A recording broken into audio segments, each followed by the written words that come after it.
आपण टीव्हीवर, मोबाईलवर अवतीभोवती काय पाहतोय, काय त्याची जाणीव आपल्याला होते आणि त्यामुळं आपलं मन सद्गदित होतं का? आपलं मन आनंदित होतं का? आपलं मन प्रफुल्लित होतं का? याचा जर विचार केला तर 100% नाही.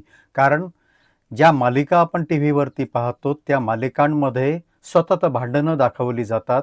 एकमेकांविषयीची आग ओकली जाते. सतत ती दृश्य पाहिल्यानंतर आपल्या मनामध्ये सुद्धा त्या भावना निर्माण होतात आणि आपल्या घरातलं वातावरण त्यामुळंच बिघडायला लागतं आणि घरातलं चैतन्य आपण हरवून जातो.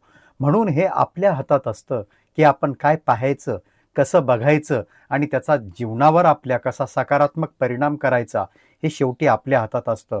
पण त्याचा अजाणतेपणानं आपण विचार करत नाही. आपण ते विसरून गेलोय, की किती बघायचं, काय बघायचं आणि कसं बघायचं? सकारात्मकता त्यामध्ये आहे का? त्यामध्ये आम्हाला शिकण्यासारखं काही आहे का?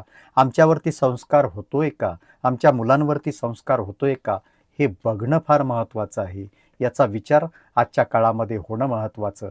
नाही तर आपलं घर विस्कटल्याशिवाय राहणार नाही. हे मात्र आपण ध्यानात घ्यायला पाहिजे. नमस्कार.